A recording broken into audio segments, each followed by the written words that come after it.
Chaque jour, Charles et Carole vous présentent la leçon de l'école du sabbat.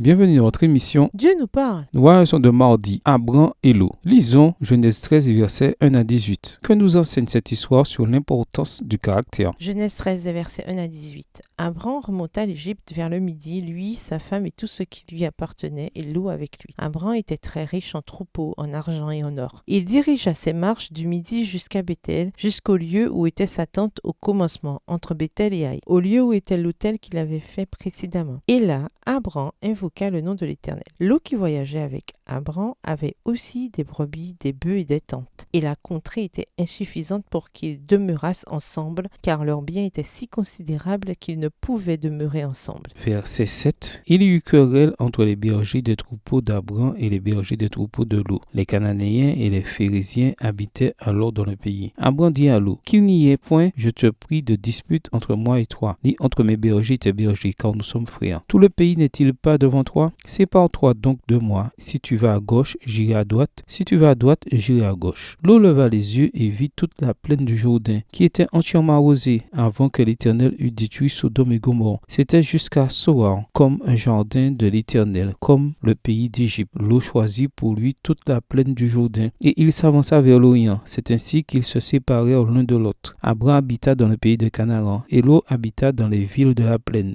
et dressa ses tentes jusqu'à Sodome. Les gens de Sodome étaient méchants et de grands pécheurs contre l'Éternel. L'Éternel dit à Abraham, après que Lot se fut séparé de lui, lève les yeux et, du lieu où tu es, regarde vers le nord et le midi, vers l'Orient et l'Occident, car tout le pays que tu vois, je le donnerai à toi et à ta postérité pour toujours. Verset 16. Je rendrai ta postérité comme la poussière de la terre, en sorte que, si quelqu'un peut compter la poussière de la terre, ta postérité aussi sera comptée. Lève-toi, parcours le pays dans sa longueur et dans sa largeur, car je te le donnerai. Abraham leva ses tentes et vint habiter parmi les chênes de Mamré, qui sont près d'Hébron, et il bâtit là un autel à l'Éternel. Abraham revient à la case départ, comme si ce voyage en Égypte n'était qu'un malheureux détour. L'histoire de Dieu avec Abraham recommence, là où elle s'était arrêtée depuis son premier voyage en terre promise. Le premier arrêt d'Abraham est Beth-El, Genèse 13, verset 3. Comme lors de son premier voyage dans le pays, Genèse 12, verset 3 à 6. Abraham s'est repenti et il est revenu à lui-même. Abraham, l'homme de foi. Le rétablissement de son lien avec Dieu se voit déjà dans sa relation avec les gens, dans la manière dont il gère le problème avec Lot, son neveu, concernant l'administration du pays. Pourtant, c'est Abraham lui-même qui propose un accord à l'amiable et qui laisse Lot choisir en premier. Genèse 13, versets 9 et 10. Un acte de générosité et de gentillesse indicatif du genre d'homme qu'était Abraham. Le fait que Lot ait choisi la meilleure part pour lui-même, la plaine bien irriguée, Genèse 13, versets 10 et 11, sans se préoccuper de la méchanceté de ses futurs voisins, Genèse 13, verset 13, révèle quelque chose sur sa cupidité et sur son caractère. L'expression choisie pour lui nous rappelle les antédiluviens qui se prirent des femmes d'entre tous celles qu'ils choisirent. Référence à Genèse 6, verset 2, version Darby. Par opposition, ce déplacement d'Abraham était un acte de foi. Abraham n'a pas choisi le pays. Il lui a été donné par la grâce de Dieu. Contrairement à Lot, Abraham ne regarde le pays que sous l'injonction de Dieu. Genèse 13, verset 14.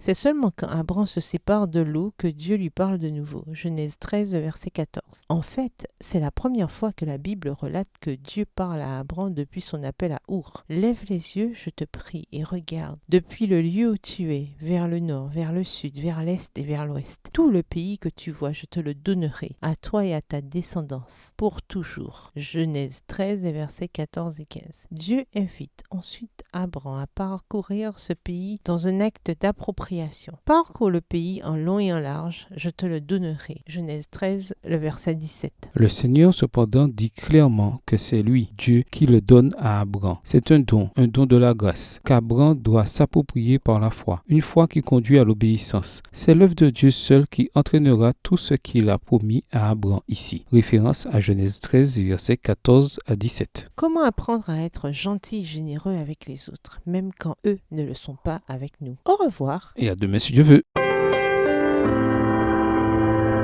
Dieu nous parle. Chaque jour, Charles et Carole vous présentent la leçon de l'école du sabbat.